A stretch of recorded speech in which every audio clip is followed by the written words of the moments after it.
한국은 이미 핵무장이 가능한 상태. 미국 펜타곤에서 나온 충격적인 이 발언에 전 세계 군사 체계가 술렁이고 있습니다.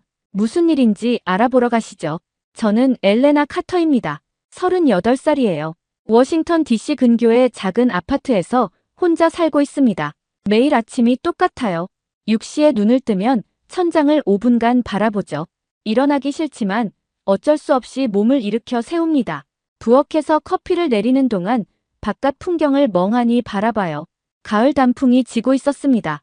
창가 책상 위에는 남편 마이클의 사진이 놓여 있어요.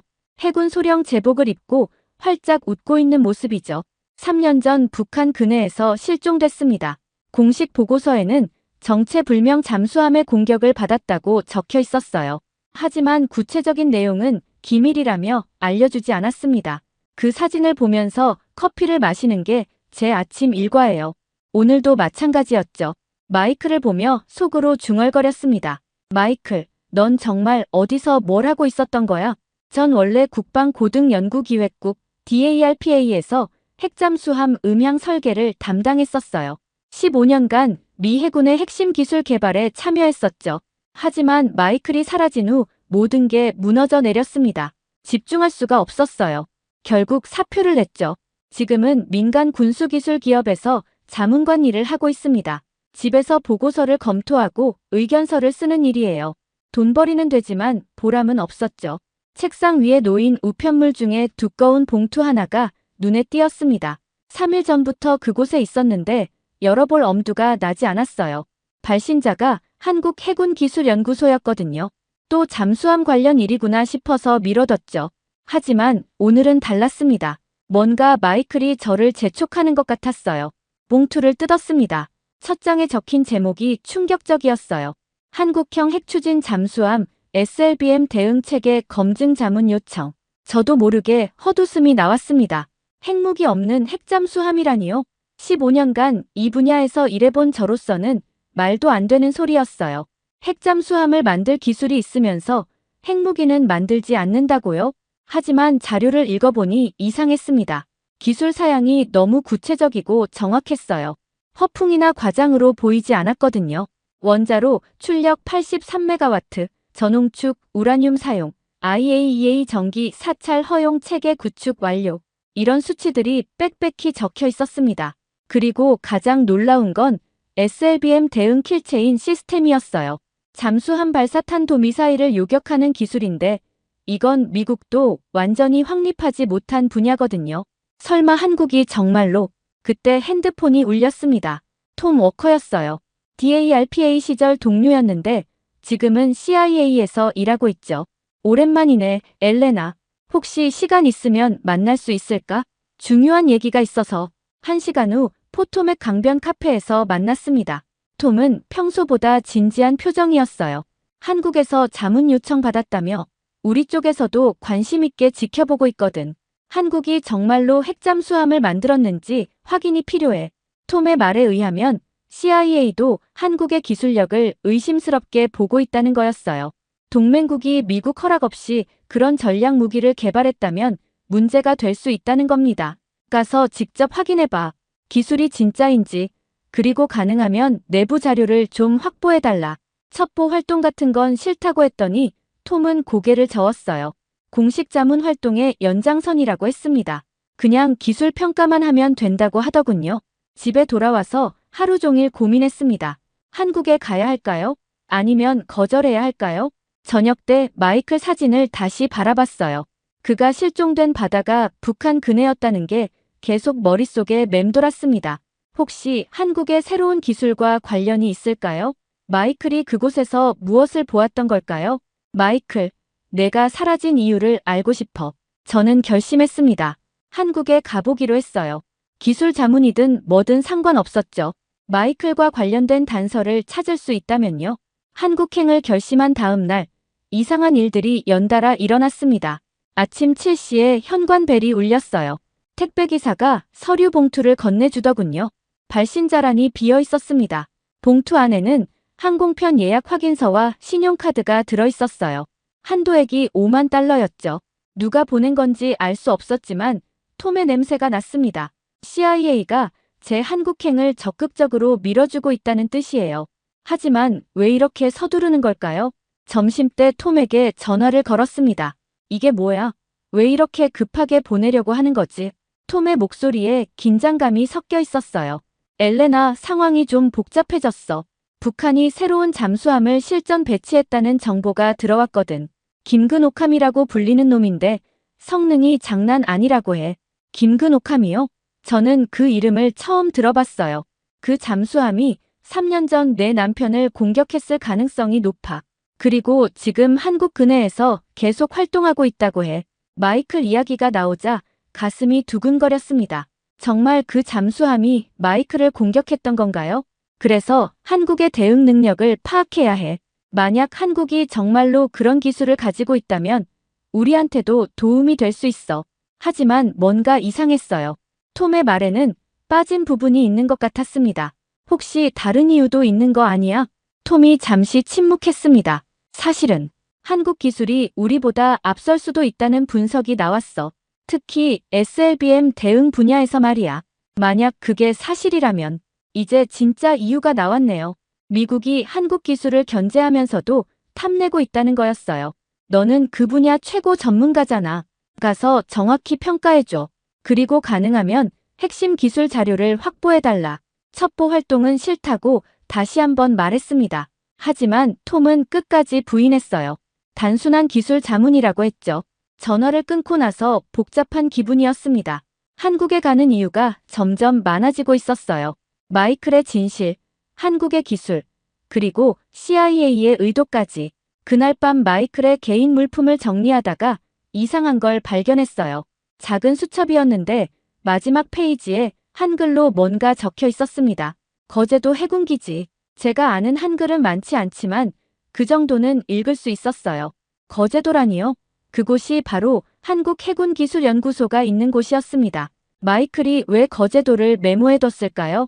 3년 전에 이미 한국 기술에 관심이 있었던 건가요? 의문은 깊어졌지만 답은 한국에 가야만 찾을 수 있을 것 같았어요. 다음 날 오후, 톰과 마지막 만남을 가졌습니다. 이번에는 펜타곤 근처 식당이었어요. 몇 가지 주의사항이 있어. 첫째, 한국 측에 내 정체를 절대 들키면 안 돼. 순수한 기술 자문관으로만 행동해야 해. 둘째, 핵심 시설 사진이나 설계도면은 절대 찍지 마.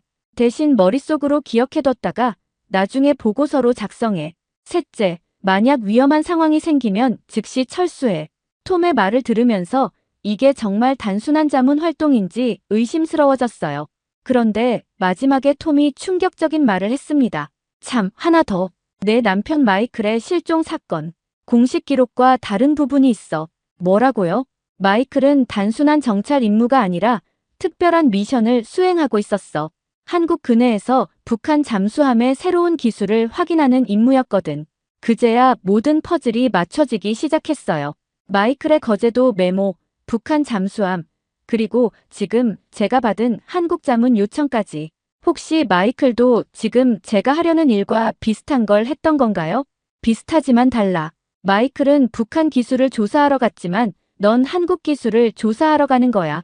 집에 돌아와서 짐을 쌌습니다. 하지만 마음은 복잡했어요. 이게 정말 옳은 일일까요? 동맹국인 한국을 조사하러 가는 게 맞을까요? 하지만 마이클의 진실을 알고 싶었어요. 그리고 한국의 기술이 정말 대단한 건지도 궁금했죠. 인천공항행 비행기 티켓을 들여다보며 마지막으로 마이클 사진을 봤습니다. 마이클, 내가 찾던 답을 찾아올게. 서울행 비행기는 내일 아침 10시에 출발하는 거였어요. 인천공항에 도착했을 때 첫 느낌은 놀라움이었습니다. 공항 자체가 하나의 거대한 기술 전시장 같았어요. 자동화된 출입국 시스템, 완벽한 영어 안내 방송, 그리고 깔끔하게 정리된 모든 시설들이 인상적이었죠. 공항 밖으로 나오니 한 남자가 제 이름이 적힌 팻말을 들고 기다리고 있었습니다. 엘레나 카터 박사님이신가요? 저는 한국해군기술연구소의 이도현 박사입니다. 이도현은 40대 초반으로 보이는 남자였어요. 키가 크고 날씬한 체격이었는데 눈빛이 예리했습니다. 악수를 나누는 순간 그가 저를 관찰하고 있다는 걸 느꼈어요. 먼 길 오시느라 고생 많으셨습니다. 바로 거제도로 이동하실 건가요? 아니면 서울에서 하루 쉬시겠어요? 저는 바로 가겠다고 했습니다. 빨리 한국의 기술을 보고 싶었거든요. 거제도까지는 차로 4시간 정도 걸렸어요. 이도현이 직접 운전을 했는데 가는 동안 계속 질문을 받았습니다. 미국에서는 우리 기술에 대해 어떻게 생각하고 있나요? 솔직히 말하면 의구심이 많습니다. 핵무기 없는 핵잠수함이라는 개념 자체가 이해하기 어렵거든요. 이도현이 웃으며 고개를 끄덕였어요. 당연한 반응이죠. 저희도 처음에는 불가능하다고 생각했거든요. 하지만 필요가 기술을 만들어낸 것 같아요. 필요라고요? 한반도 주변 바다는 복잡합니다. 중국, 러시아, 일본, 그리고 북한까지 모두가 각자의 이해관계를 가지고 있죠. 저희는 그 사이에서 살아남아야 해요. 이도현의 말에는 절박함이 담겨 있었습니다. 미국처럼 광대한 바다를 가진 나라와는 다른 현실이었어요. 거제도 해군기지에 도착했을 때는 해가 지고 있었습니다. 바다 너머로 보이는 석양이 아름다웠어요. 하지만 기지 안으로 들어서자 분위기가 완전히 달라졌습니다. 엄청난 보안 검색을 받았어요. 금속 탐지기는 기본이고 엑스레이 검사, 그리고 생체 인식까지 미국 해군 기지보다 더 철저했습니다. 보안이 정말 철저하네요. 최고 기밀 시설이거든요. 대통령도 사전 허가 없이는 들어올 수 없어요. 숙소에서 하룻밤을 보내고 다음날 아침 드디어 핵심 시설을 보게 되었습니다. 지하 50m 깊이에 있는 연구소였어요. 엘리베이터로 내려가는 동안 귀가 먹먹해졌습니다. 문이 열리자 거대한 공간이 펼쳐졌어요. 이게 저희 핵추진 시스템 연구소입니다. 제 눈앞에 펼쳐진 광경은 충격적이었어요. 실물 크기의 원자로 모형이 투명한 유리벽 너머로 보였거든요. 하지만 미국이나 다른 나라의 원자로와는 완전히 달랐습니다. 저농축 우라늄을 사용하는 원자로예요. 농축도가 20% 이하죠. 20%요? 그럼 핵무기 제조는 불가능하겠네요. 맞습니다. 대신 안전성은 훨씬 높아요. IAEA 사찰관들도 깜짝 놀랐거든요. 이도현이 저를 안내하며 설명을 계속했어요. 원자로 출력은 83메가와트로 미국의 소형 핵잠수함과 비슷한 수준이었습니다. 하지만 설계 철학이 완전히 달랐어요. 저희는 공격보다는 방어에 초점을 맞췄어요. 적의 잠수함을 찾아내고 추적하는 능력에 특화된 거죠. 다음으로 본 것은 SLBM 대응 시스템이었습니다. 이건 정말 놀라웠어요. 잠수함 발사탄도 미사일을 탐지하고 요격하는 시스템인가요? 네, 발사 후 3분 이내에 궤도를 계산하고 요격 미사일을 발사할 수 있어요. 3분이요? 미국도 아직 5분 이상 걸리는데 저희만의 독특한 알고리즘이 있어요. 인공지능과 양자 컴퓨팅을 결합한 거죠. 양자 컴퓨팅까지 사용한다고요? 저는 믿을 수가 없었어요. 실제 시연을 보여드릴까요? 시뮬레이션실에서 가상의 SLBM 공격 상황을 재현해봤습니다. 화면에 나타난 궤도 계산 속도가 정말 빨랐어요. 2분 57초 만에 요격 해법이 나왔습니다. 어떻게 이런 기술을 개발할 수 있었나요? 이도현이 자랑스러운 표정을 지었어요. 10년 전부터 준비했어요. 삼성, LG, 현대중공업 같은 대기업들이 모두 참여했죠. 민간 기술을 군사용으로 전환한 거예요. 특히 반도체 기술이 핵심이었다고 하더군요. 한국의 메모리 반도체 기술을 군사용 컴퓨터에 적용한 거였어요. 점심시간에 이도현과 따로 대화할 기회가 있었습니다. 솔직히 말씀드리면 박사님이 순수한 기술 자문관인지 의심스러워요. 갑작스러운 말에 당황했지만 침착하게 대답했어요. 무슨 말씀이신가요? CIA에서 보낸 거 아닌가요? 저희 기술을 파악하려고 말이에요. 이도현의 눈빛이 날카로워졌습니다. 역시 만만한 상대가 아니었어요. 전 정말 기술 자문관일 뿐이에요. 미국 해군도 한국 기술에 관심이 많거든요. 관심이라 견제하려는 건 아니고요. 그 순간 저는 깨달았어요. 한국 기술자들도 미국의 의도를 알고 있다는 걸 말이에요. 그럼에도 저를 초청한 이유가 뭘까요? 이도현이 미소를 지으며 말했습니다. 박사님, 저희는 숨길 게 없어요. 오히려 전 세계에 보여주고 싶거든요. 비핵국도 이런 기술을 가질 수 있다는 걸 말이에요. 그날 밤 숙소에서 하루를 정리하며 생각했어요. 한국의 기술은 제 예상을 완전히 뛰어넘었습니다. 그리고 이도현 같은 기술자들의 자신감도 인상적이었어요. 하지만 뭔가 더 큰 그림이 있는 것 같았습니다. 한국이 왜 이렇게 개방적으로 기술을 보여주는 걸까요? 내일은 더 깊은 기술을 볼 수 있을 거라고 이도현이 말했어요. 과연 어떤 놀라움이 기다리고 있을까요? 둘째 날 아침 6시에 이도현이 저를 깨웠습니다. 오늘은 실제 바다에서 SLBM 대응 킬체인 테스트를 진행한다고 했어요. 실탄은 아니지만 실제 잠수함에서 하는 실전급 훈련이라고 하더군요. 거제도 앞바다로 나가는 고속정에서 한국의 핵잠수함을 처음 봤습니다. 물 위로 솟아오른 검은 선체가 위압적이었어요. 크기는 미국의 버지니아급과 비슷해 보였지만 외형이 더 세련됐습니다. 안창호함이라는 이름의 한국형 핵추진 잠수함 1번함이었죠. 잠수함 내부로 들어가자 첫 번째 충격을 받았어요. 엔진 소음이 거의 들리지 않았거든요. 미국 잠수함에서 느껴지는 그 특유의 진동과 소음이 전혀 없었습니다. 마치 고급 호텔 로비에 있는 것 같은 조용함이었어요. 이도현이 설명하길 한국 조선업의 민간 기술을 군용에 적용한 결과라고 했습니다.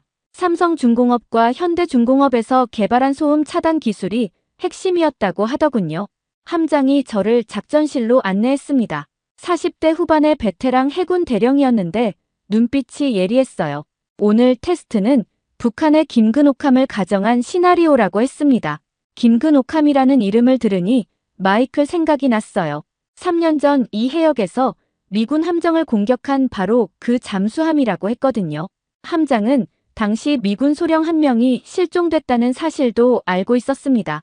가슴이 두근거렸지만 제 정체를 드러낼 수는 없었어요. 테스트가 시작됐습니다. 함내 대형 스크린에 가상의 북한 잠수함이 나타났어요. 그리고 그 잠수함에서 SLBM을 발사하는 시뮬레이션이 시작됐죠. 소나 요원이 180km 거리에서 발사 지점을 탐지했다고 보고했습니다. 동시에 컴퓨터가 미사일 궤도 계산을 시작했어요. 화면에 복잡한 계산식들이 번개처럼 빠르게 지나갔습니다. 인공지능과 양자 컴퓨팅이 결합된 시스템이라고 이도현이 귀띔해줬어요. 한국이 독자 개발한 알고리즘이라고 자랑스럽게 말하더군요. 2분 43초 후 계산이 완료됐습니다.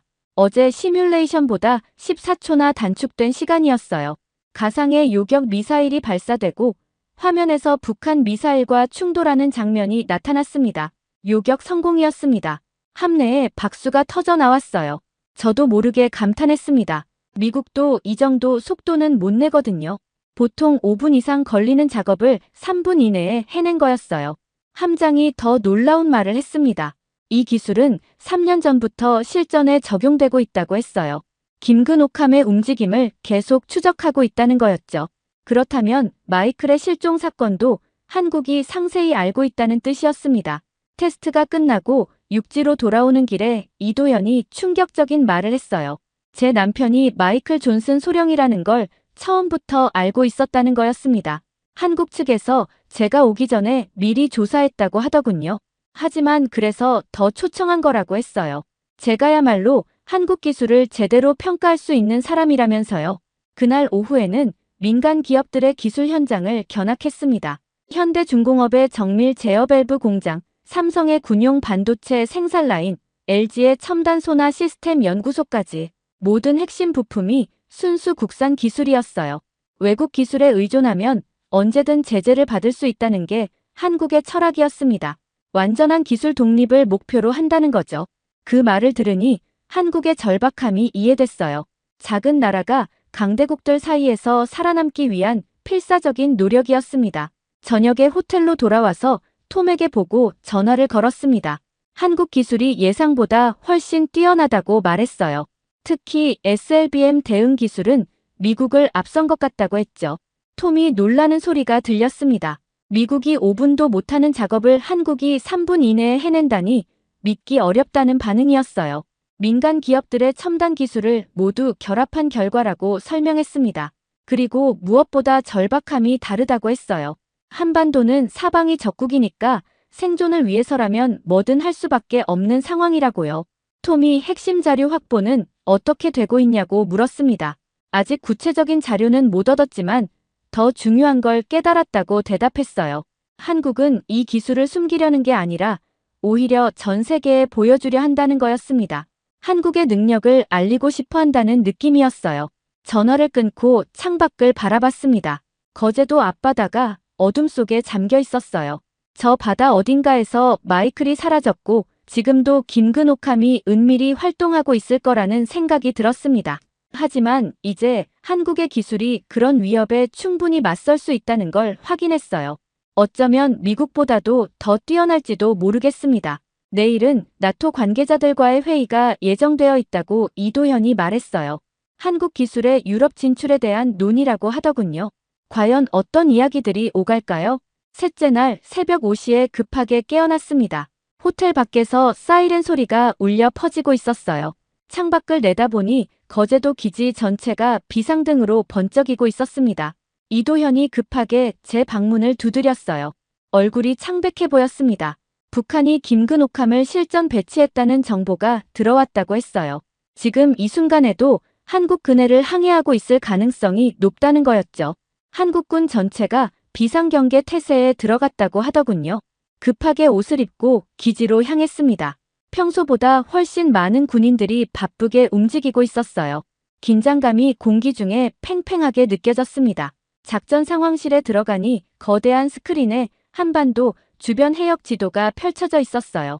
빨간 점들이 곳곳에 표시되어 있었는데 각각 탐지된 잠수함들의 위치라고 했습니다. 한국군 고위 간부들이 모여서 긴급 회의를 하고 있었어요. 제가 들어가자 잠시 대화가 멈췄습니다. 외국인인 저에게 이런 기밀 상황을 보여주는 게 맞는지 망설이는 것 같았어요. 하지만 이도현이 제 정체를 설명하자 분위기가 바뀌었습니다. 미국 DARPA 출신 핵잠수함 전문가라는 소개에 모든 시선이 집중됐어요. 한 해군 제독이 저에게 김근옥함에 대해 아는 게 있는지 물었습니다. 솔직히 말하면 이름만 들어봤을 뿐이라고 대답했어요. 하지만 제 남편이 그 잠수함과 관련해서 실종됐을 가능성이 있다고 조심스럽게 말했습니다. 그러자 분위기가 또 한 번 바뀌었어요. 여러 간부들이 서로 눈빛을 주고받더니 한 명이 저에게 다가왔습니다. 해군 정보참모라고 자신을 소개하는 대령이었어요. 3년 전 마이클 존슨 소령의 실종 사건에 대해 상세히 알고 있다고 했습니다. 당시 한국군도 그 해역을 감시하고 있었다는 거였어요. 김근옥함이 미군 함정을 기습 공격한 순간을 모두 기록했다고 하더군요. 가슴이 쿵쾅거렸습니다. 드디어 마이클의 진실을 알 수 있게 된 건가요? 대령이 분류된 영상 자료를 보여줬어요. 3년 전 그날 밤의 소나 기록이었습니다. 화면에 두 개의 점이 나타났어요. 하나는 미군 구축함, 다른 하나는 북한 잠수함이었죠. 마이클이 타고 있던 구축함은 정찰 임무를 수행하고 있었다고 했습니다. 북한의 새로운 잠수함 기술을 확인하려는 목적이었다는 거예요. 하지만 김근옥함이 먼저 공격했고 구축함은 크게 손상됐다고 했습니다. 가장 충격적인 건 다음 이야기였어요. 마이클은 구축함이 침몰하기 직전에 구명정으로 탈출했다는 거였습니다. 하지만 그 구명정도 김근옥함의 추가 공격을 받았다고 했어요. 한국군이 구조작전을 펼쳤지만 마이클을 찾지 못했다고 했습니다. 너무 늦었던 거죠. 그 이유는 당시 한미 간 정보 공유 체계가 완벽하지 않았기 때문이라고 했어요. 눈물이 날 것 같았지만 참았습니다. 마이클의 마지막 순간이 어땠을지 상상하니 가슴이 아팠어요. 이도현이 제 어깨에 손을 올리며 위로했습니다. 그리고 중요한 말을 했어요. 마이클의 희생이 헛되지 않았다고 했습니다. 그 사건 때문에 한국이 더 강력한 대응 체계를 만들게 됐다는 거였어요. 바로 지금 제가 본 SLBM 대응 기술이 그 결과물이라고 했습니다. 마이클 같은 희생자가 더 이상 나오지 않도록 만든 시스템이라는 거였죠. 오후에는 실제 김근옥함 추적 작전에 참여하게 됐습니다. 한국의 최신 잠수함 3척이 동해 전 해역을 수색하고 있었어요. 그중 한 척인 안창호함에 탑승했습니다. 함장이 김근옥함의 특징을 설명해줬어요. 길이 100m, 폭 10m의 공격용 잠수함이라고 했습니다. 특히 은밀성이 뛰어나서 탐지하기 어렵다는 게 문제라고 하더군요. 하지만 한국의 새로운 소나 시스템은 달랐습니다. 인공지능이 바다 소음을 분석해서 자연 소음과 인공 소음을 구분해낸다고 했어요. 아무리 조용한 잠수함이라도 완전히 숨을 수는 없다는 원리였습니다. 6시간의 수색 끝에 드디어 의심스러운 신호를 포착했습니다. 동해 북부 해역에서 미세한 기계음이 탐지된 거였어요. 소나 요원이 90% 확률로 김근옥함이라고 판단했습니다. 긴장감이 극도로 높아졌어요. 안창고함이 조심스럽게 접근하기 시작했습니다. 김근옥함과의 거리가 점점 좁혀졌어요. 하지만 갑자기 김근옥함이 움직이기 시작했습니다. 한국 잠수함을 발견한 것 같았어요. 고속으로 도주하려는 움직임이었죠. 함장이 추적 명령을 내렸습니다. 두 잠수함 간의 추격전이 시작된 거였어요. 수중에서 벌어지는 숨막히는 경주였습니다. 이 시간 동안 추격이 계속됐어요. 김근옥함의 속도가 예상보다 빨랐습니다. 하지만 안창호함의 지구력이 더 뛰어났어요. 결국 김근옥함이 북한 영해로 도주하면서 추격이 끝났습니다. 비록 놓쳤지만 중요한 성과가 있었어요. 김근옥함의 정확한 성능 데이터를 수집한 거였습니다. 소나 특성, 속도, 기동 패턴까지 모든 걸 기록했다고 했어요. 저녁에 기지로 돌아와서 이도현과 마지막 대화를 나눴습니다. 내일이면 저는 서울로 떠나야 했거든요. 이도현이 말하길 오늘의 작전으로 한국군의 능력을 충분히 확인했을 거라고 했어요. 김근옥함 같은 위협에도 충분히 대응할 수 있다는 자신감이 생겼다고 하더군요. 그리고 마이클에 대한 이야기도 더 해줬습니다. 마이클이 마지막에 한국군에게 보낸 메시지가 있다고 했어요. 북한의 새로운 기술을 반드시 막아야 한다는 내용이었다고 합니다. 그 유언이 지금의 한국 기술 발전에 큰 영향을 줬다고 이도현이 말했어요. 마이클의 희생이 한반도 평화를 지키는 기술로 이어졌다는 거였죠. 그날 밤 잠들기 전에 마이클 사진을 오랫동안 바라봤습니다. 이제 그의 마지막 순간을 알게 됐어요. 슬프지만 동시에 자랑스러웠습니다. 마이클의 희생이 헛되지 않았다는 걸 확인했거든요. 넷째 날 아침, 한국에서의 마지막 날이었습니다. 이도현이 특별한 제안을 했어요. 한국형 핵잠수함의 최종 성능 테스트를 직접 보여주겠다는 거였습니다. 이번에는 실전급 해역에서 3일간 은신 테스트를 진행한다고 했어요.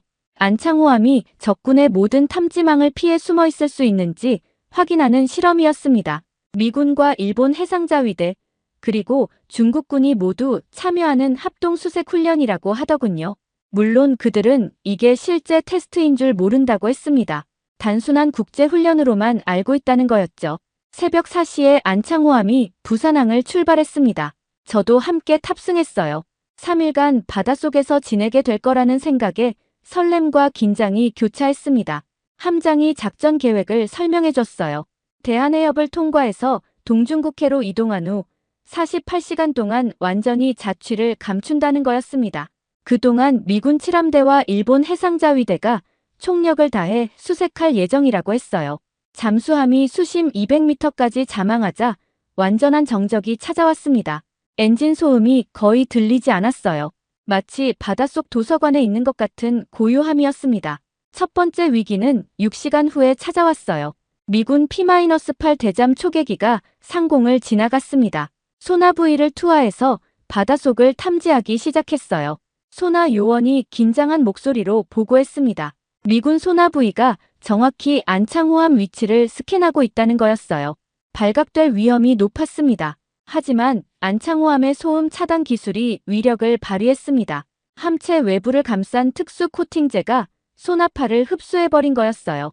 미군 초계기는 결국 아무것도 발견하지 못하고 돌아갔습니다. 이도현이 자랑스럽게 설명했어요. 이 코팅제는 한국의 화학기업들이 개발한 신소재라고 했습니다. 바다 생물의 피부를 모방해서 만든 생체 모방 기술이라고 하더군요. 두 번째 위기는 다음 날 새벽에 왔습니다. 일본 해상자위대의 최신형 잠수함이 접근해 왔어요. 소류급 잠수함이었는데 일본이 자랑하는 고성능 소나를 장착하고 있다고 했습니다.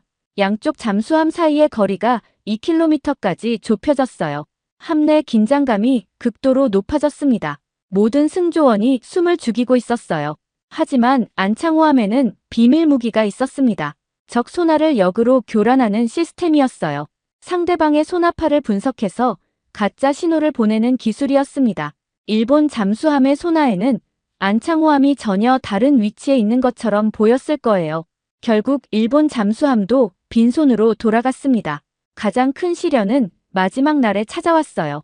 중국 해군의 구축함 3척이 대규모 수색작전을 벌인 거였습니다. 최신형 견인 소나까지 동원해서 바닷속을 샅샅이 뒤지기 시작했어요. 구축함들이 삼각편대를 이뤄서 천천히 접근해 왔습니다. 안창호함은 말 그대로 포위됐어요. 어느 방향으로도 도주할 수 없는 상황이었습니다. 함장이 최후의 수단을 사용하기로 했습니다. 해저 지형을 이용한 은신 기법이었어요. 안창호함이 해저 안반 틈새로 몸을 숨긴 거였습니다. 이건 정말 위험한 기동이었어요. 조금만 실수해도 안반에 충돌할 수 있었거든요. 하지만 한국 잠수함의 정밀 제어 기술이 완벽했습니다. 중국 구축함들의 소나에는 안창호함이 마치 해저 안반의 일부처럼 보였을 거예요. 6시간 동안 수색을 계속했지만 결국 포기하고 철수했습니다. 72시간의 테스트가 끝났을 때 모든 승조원이 환호했어요. 미군, 일본, 중국의 모든 탐지망을 완벽하게 피해낸 거였습니다. 부산항으로 돌아오는 길에 더 놀라운 소식을 들었어요. IAEA 사찰단이 한국의 원자로 설계를 세계 최초로 공식 인정했다는 거였습니다. 이도현이 흥분해서 설명했어요. 한국형 전홍축 원자로가 가장 안전한 군용 비핵 설계로 인정받았다는 거였습니다. 이제 다른 나라들도 이 기술을 도입할 수 있게 됐다고 했어요. 더 충격적인 소식도 있었습니다. 나토에서 한국 기술 채택을 공식 검토하기 시작했다는 거였어요. 유럽 세계국이 이미 기술 도입 의사를 밝혔다고 했습니다. 저녁에 호텔에서 마지막 보고서를 작성했습니다. 하지만 마음이 복잡했어요. 톰과 CIA에게 무엇을 어떻게 보고해야 할지 고민됐거든요. 한국의 기술은 정말 뛰어났습니다. 어떤 면에서는 미국을 앞서고 있었어요.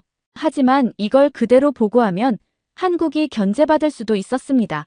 그때 마이클의 마지막 메시지가 떠올랐어요. 북한의 위협을 막아야 한다는 그의 유언 말이에요. 한국의 기술이 바로 그 답이라는 생각이 들었습니다. 결국 저는 결정했어요. 진실을 숨기지는 않되 한국을 해치지 않는 방향으로 보고서를 쓰기로 했습니다. 한국의 기술 수준을 정확히 평가하되 이것이 미국에게 위협이 아니라 기회라는 점을 강조했어요. 북한과 중국의 위협에 맞서는 든든한 파트너라는 관점으로 접근한 거였죠. 보고서를 마무리하면서 새로운 결심이 섰습니다. 미국으로 돌아가는 대신 다른 길을 선택하기로 했어요. 이도현에게 전화를 걸었습니다. 혹시 나토 자문관 자리에 관심이 있는지 물어봤어요. 한국 기술을 유럽에 전파하는 일을 하고 싶다고 했습니다. 이도현이 놀라면서도 반가워했어요. 바로 나토 관계자들에게 연결해 주겠다고 했습니다. 그날 밤 마이클 사진을 마지막으로 바라봤어요. 이제 그의 뜻을 이어갈 새로운 시작이었습니다. 마이클, 나는 이제 평화를 지키는 기술을 세상에 알리는 일을 하게 될 거야. 한국에서의 5일이 제 인생을 완전히 바꿔놓았습니다. 한국에서 돌아온 지 일주일 후 제 인생이 완전히 바뀌기 시작했습니다. 먼저 톰과 만나서 보고서를 제출했어요. 워싱턴 DC의 CIA 본부 회의실에서였는데 분위기가 예상과 달랐습니다. 제가 준비한 보고서를 읽은 톰의 표정이 복잡했거든요. 한국 기술이 정말 이 정도인가요? 미국보다 앞선 부분이 있다고 썼는데 정말인가요? 솔직히 말하면 그렇다고 대답했어요. 특히 SLBM 대응 기술은 확실히 앞서 있다고 했습니다. 하지만 이것이 미국에게 위협이 아니라 기회라는 점을 강조했어요. 톰이 보고서를 다시 천천히 읽어보더니 한숨을 쉬었습니다. CIA 상부에서 원하던 내용과는 다르다는 뜻이었어요. 아마 한국을 견제할 구실을 찾고 있었을 텐데 제 보고서는 오히려 협력을 권하는 내용이었거든요. 그런데 놀라운 일이 일어났습니다. 보고서를 제출한 다음 날 브뤼셀에서 연락이 왔어요. 나토 본부의 기술평가위원회에서 저에게 자문관 자리를 제안한 거였습니다. 이도현이 약속대로 나토 관계자들에게 저를 추천했던 거였어요. 한국 기술의 유럽 도입을 검토하는 프로젝트에 참여해달라는 요청이었습니다. 고민할 필요가 없었어요. 바로 수락했습니다. 한 달 후 저는 브뤼셀에 있었습니다. 나토 본부의 현대적인 건물 안에서 새로운 일을 시작했어요. 제 업무는 한국의 핵잠수함 기술을 유럽 표준으로 전환하는 것이었습니다. 첫 회의에서 만난 유럽 군사 전문가들의 반응이 인상적이었어요. 처음에는 회의적이었지만 제가 준비한 한국 기술 자료를 보고 나서는 표정이 완전히 바뀌었거든요. 특히 프랑스 해군 제독이 놀라워했습니다. 프랑스도 핵잠수함 기술을 보유하고 있지만 한국의 전홍축 원자로 설계는 처음 본다고 했어요. 핵무기 확산 우려 없이 핵추진 기술을 사용할 수 있다는 점에 큰 관심을 보였습니다. 독일 국방부 관계자도 마찬가지였어요. 독일은 핵무기를 보유하지 않는 정책을 유지하고 있어서 한국형 기술이 매력적으로 느껴진다고 했습니다. 이탈리아는 더 적극적이었어요. 당장 기술 도입을 검토하겠다고 나섰거든요. 몇 개월간의 검토 과정을 거쳐 놀라운 결과가 나왔습니다. 나토가 한국 기술을 공식 전력 옵션으로 채택하기로 결정한 거였어요. 이는 역사적인 일이었습니다. 미국이 아닌 다른 나라의 군사기술이 나토 표준으로 인정받은 건 거의 처음이었거든요. 제가 한국에서 봤던 기술들이 하나씩 유럽으로 전해지기 시작했어요. 전홍축 원자로 설계도, SLBM 대응 시스템, 소음 차단 기술까지 모든 것이 유럽 각국의 조선소와 방산업체로 이전됐습니다. 가장 기뻤던 순간은 첫 번째 유럽형 한국식 잠수함이 진수된 날이었어요. 프랑스 투롱 조선소에서 건조된 새로운 잠수함이 물에 떠오르는 모습을 직접 봤거든요. 한국의 기술이 유럽의 전통적인 조선 기술과 만나서 탄생한 걸작이었습니다. 성능은 한국 원본과 같으면서도 유럽의 운용 환경에 최적화된 설계였어요. 진수식에 참석한 프랑스 대통령이 연설에서 인상적인 말을 했습니다. 이제 유럽도 평화를 지키는 강력한 힘을 갖게 됐다고 했어요. 공격이 아닌 방어를 위한 무기라는 점을 특별히 강조했습니다. 그 순간 마이클이 생각났어요. 그가 꿈꿨던 평화로운 바다가 조금씩 현실이 되고 있는 것 같았거든요. 하지만 미국의 반응은 복잡했습니다. 톰이 가끔 연락해서 상황을 묻곤 했어요. CIA는 한국 기술의 유럽 확산을 우려하고 있다고 했습니다. 동맹국들이 미국 기술에 의존하지 않게 되면 미국의 영향력이 줄어들 수 있다는 걱정이었어요. 하지만 저는 다른 생각이었습니다. 오히려 이게 더 건강한 동맹 관계라고 생각했어요. 각국이 자립적인 방어 능력을 갖추면서도 공통된 가치를 추구하는 거니까요. 6개월 후에는 더 놀라운 소식이 들려왔습니다. 일본과 호주도 한국 기술 도입을 검토하기 시작했다는 거였어요. 일본은 특히 소음 차단 기술에 관심을 보였습니다. 중국 잠수함의 위협이 증가하고 있어서 더 조용한 잠수함이 필요했던 거죠. 호주는 전홍축 원자로 기술을 원했어요.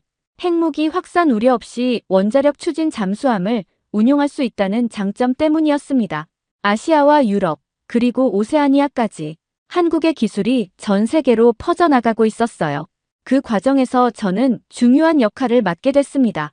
각국 간의 기술 이전을 조율하고 표준화 작업을 진행하는 일이었어요. 과거에는 한국 기술을 감시하러 갔었는데 이제는 그 기술을 세계에 전파하는 다리 역할을 하고 있었습니다. 마이클이 이 모습을 본다면 어떻게 생각할까요? 아마 자랑스러워할 것 같아요. 그의 희생이 결국 더 평화로운 세상을 만드는데 기여하고 있으니까요. 1년 후 저는 다시 한국을 방문할 예정이었습니다. 이번에는 감시가 아니라 협력을 위한 방문이었어요. 한국과 나토 간의 기술 협력 협정 체결을 위한 공식 행사에 참석하는 거였습니다. 세상이 정말 많이 바뀌었다는 생각이 들었어요. 2년 후 저는 다시 거제도에 서 있었습니다. 이번에는 완전히 다른 모습으로 돌아온 거였어요. 나토 기술협력단장이라는 새로운 직함을 달고 한국과 유럽 간의 역사적인 방산기술협정 체결식에 참석하기 위해서였습니다. 2년 전 CIA 요원 신분으로 왔던 것과는 천지 차이였죠. 거제도 해군기지도 많이 달라져 있었어요. 새로운 시설들이 들어서고 국제협력센터까지 만들어져 있었습니다. 한국이 더 이상 기술을 숨기는 나라가 아니라 세계와 공유하는 나라가 됐다는 증거였어요. 이도현이 공항에서 저를 맞이했습니다. 그도 승진해서 해군기술연구소 부소장이 됐더군요. 2년 만에 만난 그의 얼굴에는 자신감과 여유가 넘쳤어요. 카터 박사님, 아니 이제는 단장님이라고 불러야겠네요. 정말 많은 변화가 있었죠? 네, 정말 꿈만 같아요. 2년 전에는 상상도 못했던 일들이 현실이 됐네요. 기지로 가는 길에 이도현이 최근 근황을 들려줬어요. 한국형 핵잠수함 기술이 이제 7개국에 수출됐다고 했습니다. 유럽 3개국은 물론이고 일본, 호주, 그리고 최근에는 브라질과 인도까지 도입을 결정했다는 거였어요. 가장 놀라운 건 핵무기를 포기하는 대신 한국 기술을 도입하겠다고 나선 국가들이 있다는 거였습니다. 평화를 위한 무력이라는 개념이 전 세계적으로 확산되고 있었어요. 오후에 열린 진수식은 정말 감동적이었습니다. 한국형 핵잠수함 4번함인 김좌진함이 물에 떠오르는 순간이었어요. 이 잠수함은 특별했습니다. 한국 기술에 나토 표준을 접목한 최초의 국제 협력 모델이었거든요. 진수식에는 각국 해군 고위 관계자들이 참석했어요. 프랑스, 독일, 이탈리아, 그리고 일본과 호주 대표단까지. 2년 전에는 상상할 수 없었던 장면이었습니다. 한국 대통령이 축사에서 인상 깊은 말을 했어요. 이 잠수함은 공격을 위한 무기가 아니라 평화를 지키기 위한 도구라고 했습니다. 바다의 평화 수호자가 되길 바란다고 하더군요. 진수식이 끝나고 특별한 시간이 있었어요. 젊은 기술자 한 명이 저에게 다가와서 말을 걸었거든요. 단장님, 저는 이 잠수함이 실제로는 절대 사용되지 않기를 바라고 있어요. 그 말에 깊이 공감했습니다. 최고의 무기는 사용되지 않는 무기라는 말이 떠올랐어요. 저도 그래요. 이 기술이 전쟁을 억제하는 힘이 되기를 바라고 있어요. 그 청년이 환하게 웃으며 고개를 끄덕였어요. 마이클도 이런 마음이었을 거라는 생각이 들었습니다. 저녁에는 이도현과 함께 바닷가를 걸었어요. 2년 전 처음 왔을 때와는 완전히 다른 기분이었습니다. 그때는 의심과 경계심으로 가득했는데 이제는 신뢰와 협력의 마음이었어요. 정말 많은 일이 있었네요. 처음 오셨을 때는 저희를 믿지 못하셨죠? 솔직히 말하면 그랬어요. 하지만 한국의 기술과 철학을 보고 생각이 완전히 바뀌었죠. 저희도 처음에는 박사님을 의심했어요. 하지만 결국 가장 좋은 파트너가 됐네요. 그날 밤 호텔에서 지난 2년을 정리하는 보고서를 썼습니다. 개인적인 기록이었어요. 언젠가 제 경험을 책으로 쓸 생각이었거든요. 마이클의 사진을 보며 마지막 문장을 적었습니다. 저는 기술을 평가하러 한국에 왔지만 평화의 신념을 배워서 돌아갑니다. 기술은 국경을 넘나들지만 진정한 양심은 반드시 평화를 향해야 한다는 걸 깨달았어요. 다음 날 아침 한국을 떠나기 전에 마지막으로 바다를 바라봤습니다. 3년 전 마이클이 사라진 그 바다였어요. 하지만 이제는 슬픔보다는 희망이 더 컸습니다. 마이클의 희생이 헛되지 않았다는 확신이 들었거든요. 그의 마지막 메시지가 현실이 됐어요. 북한의 위협에 맞서는 기술이 개발됐고 그 기술이 전 세계 평화에 기여하고 있었습니다. 공항으로 가는 길에 이도현이 마지막 소식을 전해줬어요. 북한의 김근옥함이 최근 몇 달째 모습을 드러내지 않고 있다고 했습니다. 한국과 주변국들의 대응 능력이 강화되자 활동을 자제하고 있는 것 같다는 분석이었어요. 억제 효과가 나타나고 있다는 뜻이었습니다. 무력으로 평화를 지킨다는 역설적인 개념이 실제로 작동하고 있었어요. 브뤼셀로 돌아가는 비행기 안에서 창밖을 내려다봤습니다. 한반도가 점점 작아져 가고 있었어요. 하지만 그 작은 땅에서 시작된 기술과 철학이 전 세계로 퍼져나가고 있었습니다. 6개월 후 저는 유엔 본부에서 특별 강연을 하게 됐어요. 주제는 비핵국의 핵추진 기술과 평화 유지였습니다. 한국의 사례가 전 세계적인 모델이 되고 있다는 내용이었죠. 강연을 마치고 나서 한 기자가 질문했어요. 개인적으로 가장 의미 있었던 순간이 언제였느냐고 묻더군요. 망설임 없이 대답했습니다. 한국의 젊은 기술자가 자신이 만든 잠수함이 사용되지 않기를 바란다고 말했을 때였어요. 그 순간 저는 기술의 진정한 의미를 깨달았습니다. 마이클이 꿈꿨던 평화로운 바다가 조금씩 현실이 되고 있었어요. 그의 희생이 결국 더 나은 세상을 만드는 씨앗이 됐다는 걸 확신했습니다. 이제 저는 새로운 꿈을 꾸고 있습니다. 언젠가 모든 바다가 평화로워지는 그날을 말이에요. 기술이 파괴가 아닌 보호의 도구로만 사용되는 세상을 꿈꾸고 있어요. 한국에서 배운 가장 소중한 교훈이 바로 그것이었습니다. 진정한 힘은 사용하지 않을 때 가장 강하다는 것 말이에요. 오늘의 이야기는 여기까지입니다. 그럼 오늘 이야기 재미있게 들으셨다면 잊지 말고 좋아요 꼭 눌러주세요. 꼭 사연 관련이 아니더라도 하실 말씀이 있으시다면 댓글도 꼭 남겨주시고요. 더 좋은 사연을 발굴해내고 여러분들께 재미있게 전달하는데 큰 힘이 됩니다. 흥미진진히 소개해드리는 다음 이야기가 듣고 싶으시다면 구독과 알림 설정하시면 빠르게 소식 들으실 수 있습니다. 그럼 저는 다시 흥미진진한 사연을 들고 찾아뵐게요. 또 만나요.